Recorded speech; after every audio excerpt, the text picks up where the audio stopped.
Mais de 3 milhões de reais em fretamento de aeronaves e jatinhos. 18 milhões em viagens e hospedagens, muitas em resorts e hotéis de luxo. Tudo isso bancado com dinheiro público, vindo do fundo partidário. Os números são da prestação de contas de 2021, apresentada ao Tribunal Superior Eleitoral, e demonstram pouca parcimônia no gasto dos recursos. Em 2021, o PT gastou quase 700 mil reais, foram 698 mil reais, em viagens de Lula, que é pré-candidato do partido à presidência da República neste ano. O chamado fundo partidário foi criado em 1965 e tem como objetivo, em tese, custear o funcionamento dos partidos políticos com a distribuição de recursos públicos. O cálculo de quanto cada legenda recebe é feito a partir da quantidade de cadeiras que o partido tem na Câmara. Até 2014, os valores não ultrapassavam 500 milhões de reais, mas em 2015, a doação de empresas para campanhas foi proibida. Parlamentares executivos eleitos com essas somas fantásticas de recursos das empreiteiras, das pedageiras e dos bancos, acabam sendo extremamente fiéis aos seus patrocinadores. Este é o senador Roberto Requião, na época em que a proposta era votada. Em 2021, as legendas receberam 939 milhões de reais do fundo partidário. Até junho deste ano, já foram mais de 509 milhões em repasses e multas. A divisão dos recursos do Tribunal Superior Eleitoral obedece a diversos critérios, como a representação desses partidos no Congresso Nacional, levando também em consideração o desempenho que eles tiveram nas últimas eleições. E o dinheiro que deveria ir para a manutenção dos partidos, na prática, serve como reserva para bancar luxos e privilégios de líderes e dirigentes. Em outubro, o PDT gastou quase 30 mil reais para enviar 2 representantes ao encontro da Internacional Socialista, realizado em um resort em Cancún. Esses gastos se referem a 6 diárias em um hotel de luxo da região. O evento durou apenas 2 dias. Já a União Brasil custeou jatinhos para viagens entre Salvador e Brasília por 267 mil reais. Em parte dos documentos, consta como único passageiro o dirigente do partido, ACM Neto. Do total de gastos com jatos informados ao TSE, mais de 2 milhões vieram das campanhas dos deputados Arthur Lira e Baleia Rossi à presidência da Câmara. Mas não foi apenas em resorts, jatinhos e viagens para Cancún que os partidos usaram o dinheiro do fundo partidário. O setor alimentício também saiu ganhando com os políticos.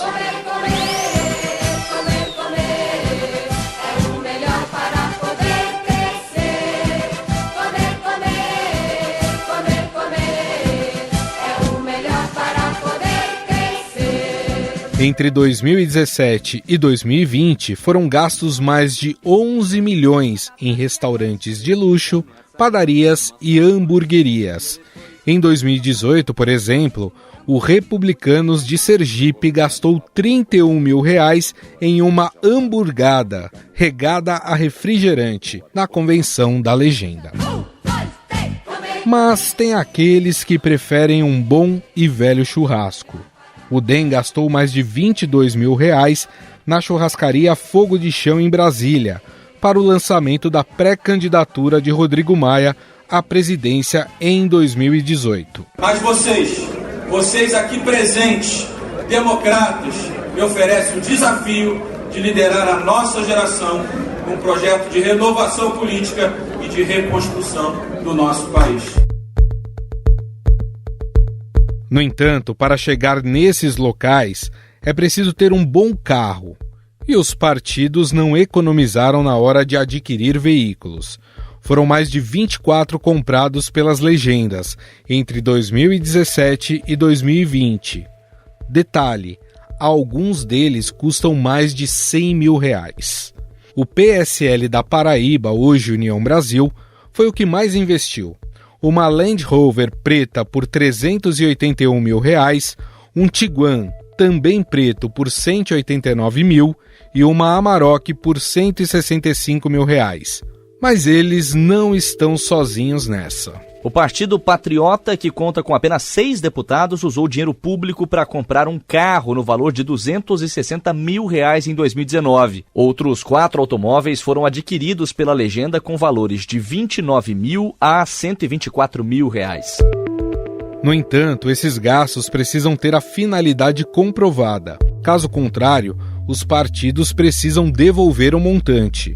Foi o que aconteceu em abril deste ano, quando o PROS teve que devolver R$11 milhões. O valor era relativo às contas do partido em 2016, quando foram adquiridos um helicóptero e uma aeronave bimotor. Além disso, eles não fizeram a destinação de 5% dos recursos do fundo para as candidaturas de mulheres, candidaturas femininas. E por isso, nas próximas eleições, precisarão investir R$700 mil para esse objetivo. Notícias como essa reacendem a discussão sobre o modelo ideal de financiamento de partidos políticos. Na Alemanha e nos Estados Unidos funciona o chamado Matching Funds, onde a maior parte do dinheiro é disponibilizado por apoiadores da legenda. Na cidade de Nova York, adota-se a fórmula 6-1. Significa que cada $1 arrecadado de contribuintes, o poder público complementa $6 de dinheiro público. Já na Itália, não existe financiamento público. Por isso, os partidos precisam angariar recursos com seus apoiadores, que podem deduzir o valor do imposto de renda.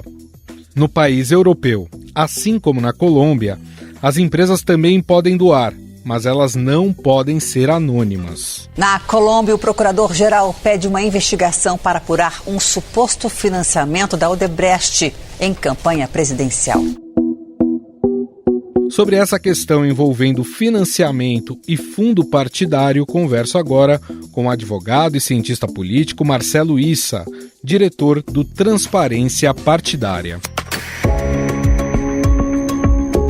Tudo bem, Marcelo? Tudo bem, Gustavo. É um prazer estar falando contigo e com os ouvintes do Estadão Notícias.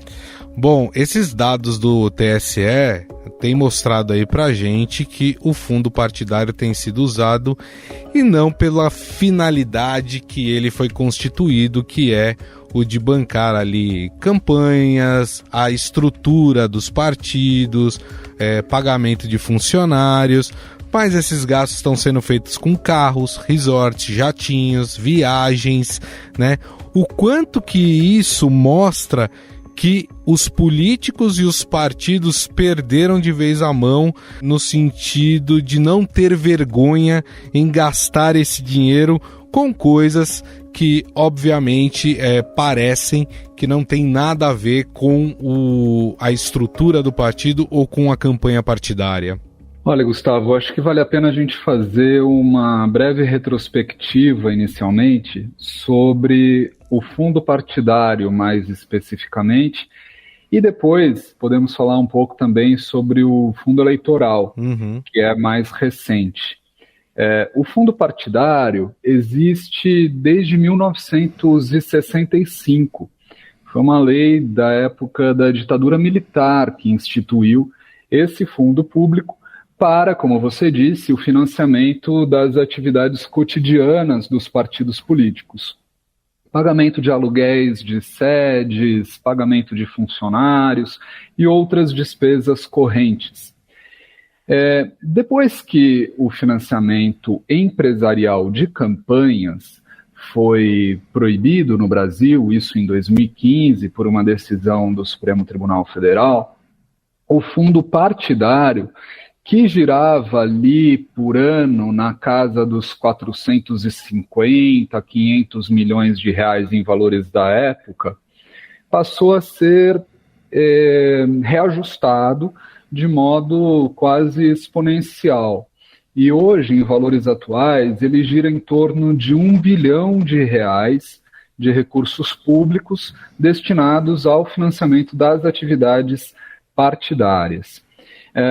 Em 2017, como havia sido proibido o financiamento empresarial de campanha e dos próprios partidos políticos, foi criado o Fundo de Financiamento Eleitoral, né, o famoso Fundão Eleitoral.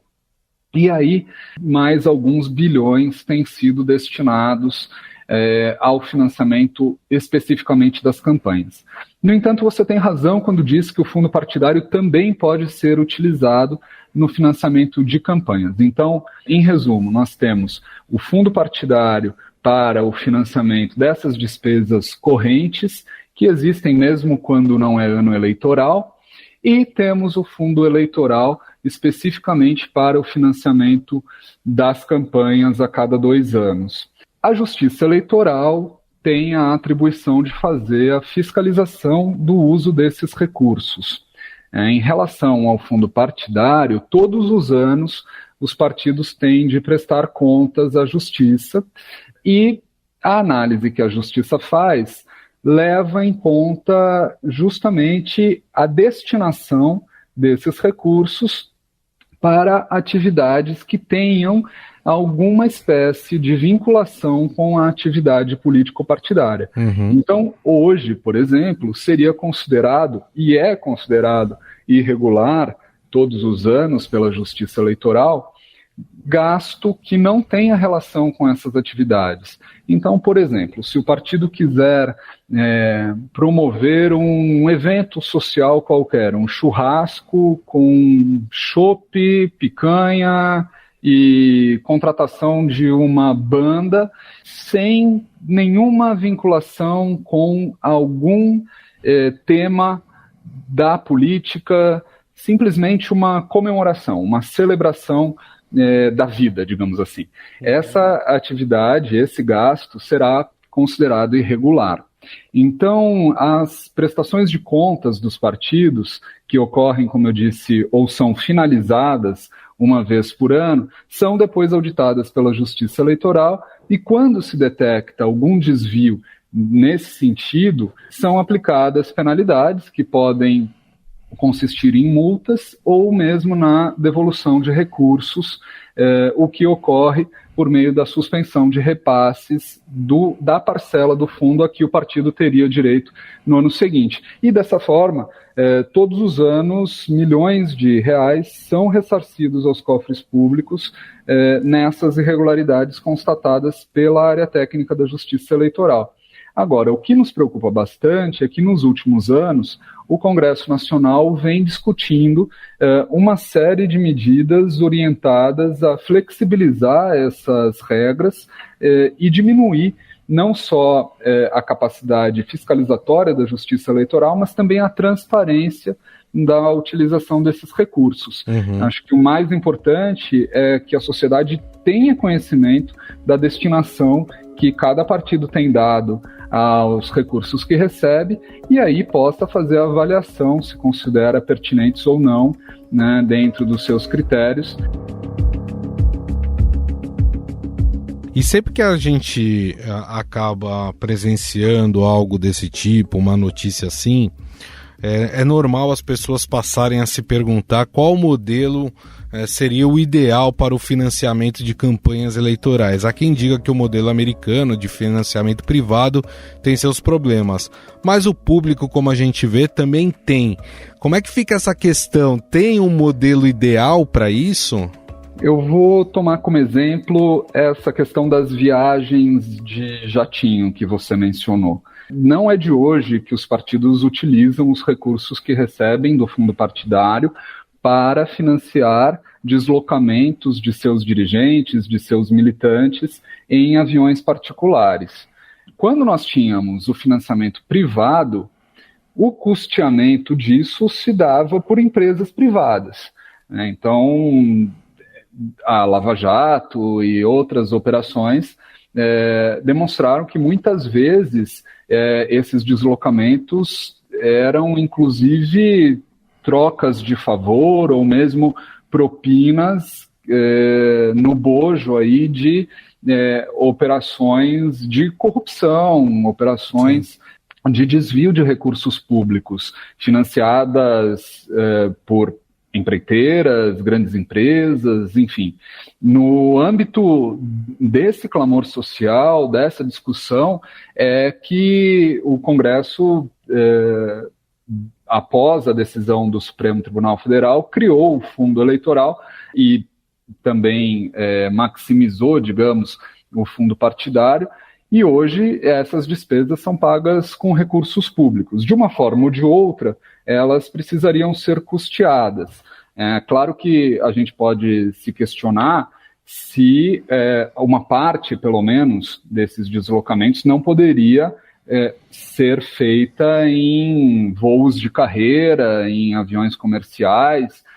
Por outro lado, quando se pensa, por exemplo, num pré-candidato à presidência da República, ou mesmo, enfim, em algum dirigente de um grande partido que tenha de se deslocar com uma certa flexibilidade, com uma comitiva, e aí seja possível fazer algum tipo de ponderação em relação, digamos, à economicidade, em relação ao custo-benefício dessas viagens. A verdade é que, de uma forma ou de outra, é necessário financiar não só a vida partidária, mas também as campanhas eleitorais. Esse é o preço da democracia. E aí, vale dizer que nós temos, na maior parte das democracias do planeta, alguma espécie de financiamento público. Infelizmente, nós não temos a cultura do financiamento individual, seja de partidos, seja de campanhas. Há alguns anos atrás, o Estadão mesmo publicou um levantamento que nós fizemos no Transparência Partidária, dando conta de que, considerados todos os partidos políticos do país, na média, os contribuintes recorrentes, ou seja, aqueles que contribuíram pelo menos uma vez, seja com R$1, ao longo de 3 anos seguidos, ou seja, uma vez por ano, no mínimo, com qualquer valor, esses que nós chamamos contribuintes recorrentes, representavam, na média, 0,01% do total de filiados aos partidos políticos. Então, infelizmente, nós não temos essa cultura de participação, engajamento dos filiados e tampouco dos eleitores. Agora, Marcelo, por que é tão caro fazer campanha no Brasil, né? A gente acompanha em outros locais do mundo, campanhas mais modestas, até para cargos majoritários, né? E que dão o mesmo resultado. Por que no Brasil se precisa de tanto dinheiro para fazer uma campanha eleitoral? Acho absolutamente legítimo questionar o valor tanto do fundo partidário quanto do fundo eleitoral. São valores extremamente altos para um país com tantas carências como o Brasil. No entanto, nós não podemos prescindir de garantir, especialmente, o acesso à informação do cidadão, do eleitor. É preciso que haja condições mínimas do ponto de vista do financiamento de campanhas, do financiamento partidário, para que os candidatos e os partidos façam chegar aos eleitores suas propostas, suas plataformas. Muito provavelmente, isso seria possível de ser alcançado com menos recursos. Nós temos hoje tecnologia da informação, nós temos condições de fazer essa mensagem dos partidos e dos eleitores chegar a preços, a custos mais baixos. Marcelo, para a gente encerrar, esse financiamento público de campanha, dá para dizer que ele causa ali uma certa segregação no sentido que, quando a gente fala dessas notícias, alugou, ficou tantos dias num resort, alugou jatinho, geralmente são os caciques dos partidos, né? Os candidatos, aqueles que querem se candidatar para um cargo público e que são mais modestos, ou seja, não fazem parte daquele grupo político, esses recebem praticamente nada de dinheiro, enquanto o bruto né, dessa grana, ela acaba ficando ali por um grupo pequeno político. Ou seja, isso também não precisaria ser revisto, quer dizer, poucos ficam com o dinheiro na mão, enquanto outras pessoas que querem ser candidatas não recebem absolutamente nada do partido? Sem dúvida, Gustavo. Esse é um problema crucial da nossa democracia. Eu costumo dizer que os partidos políticos são o coração do nosso sistema político. Eles estruturam não só as eleições, ou seja, a Câmara dos Deputados é composta pelo que nós chamamos o sistema proporcional de lista aberta, ou seja, primeiro se apura quantas cadeiras cada partido tem direito, ou seja, nós votamos 2 vezes, né? Ao digitar ali o número do nosso candidato ou candidata a deputado ou deputada, nós escolhemos, em primeiro lugar, dar um voto para que o partido tenha mais chances de alcançar mais cadeiras, e, em segundo lugar, nós tentamos fazer com que aquela pessoa específica seja uma das primeiras colocadas na lista partidária, ou seja, entre os votados daquele partido, e assim seja uma das que venham a ocupar as cadeiras que eventualmente aquele partido conquiste. Além disso, todo o jogo dentro do parlamento é estruturado a partir dos partidos. Por isso eu digo que os partidos são o coração do nosso sistema político, e nós precisaríamos, sem dúvida, de um olhar mais especial para a dimensão partidária em qualquer discussão sobre reforma política, sem prescindir especificamente desse ponto que você menciona, a questão da democratização, da democracia interna dos partidos políticos. A nossa Constituição é muito clara lá no artigo 17, quando diz que os partidos são guardiões da democracia. E como diz o professor José Afonso da Silva, um grande constitucionalista brasileiro, é incompreensível que os guardiões da democracia não sejam democráticos internamente. Então, quando a gente olha, de fato, para a composição das cúpulas de direção de boa parte dos nossos partidos, nós verificamos que muitos dos que as integram estão nessas posições há muitos anos, em alguns casos há décadas. Nós temos, por outro lado, também a figura das comissões provisórias, ou seja, diretórios que não estão estabelecidos definitivamente e assim permanecem durante anos e anos. E sobre essas comissões provisórias, essas cúpulas de direção nacionais têm total ingerência. Então não existe democracia nessas cidades, nesses estados que funcionam à base dessas comissões provisórias. Então, ter na legislação, por exemplo, um tempo de mandato para que os dirigentes partidários permaneçam em suas posições, ter na legislação um tempo máximo de duração das comissões provisórias, são medidas fundamentais, urgentes, para ontem, para democratizar os partidos políticos. Eu queria, por último, fazer só um breve comentário também sobre essa questão dos custos, né, que você perguntava anteriormente.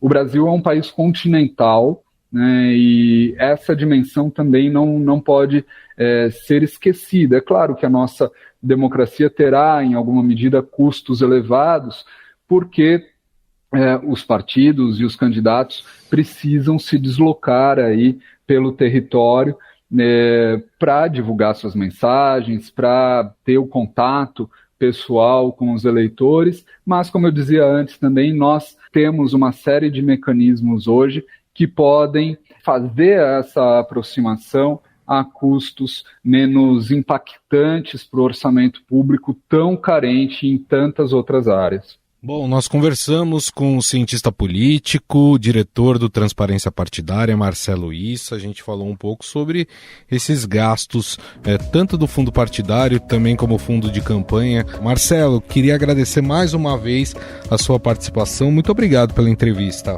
Eu que agradeço, Gustavo. Até uma próxima. Estadão Notícias. O Estadão Notícias desta quarta-feira vai ficando por aqui. Contou com a apresentação minha, Gustavo Lopes, o roteiro, a produção e edição são minhas, junto com a Gabriela Forte, Bárbara Rubira e Lucas de Amorim. A montagem é de Moacir Biasi. Mande seu comentário e sugestão para o nosso e-mail podcast@estadão.com. Um abraço e até mais. Mais.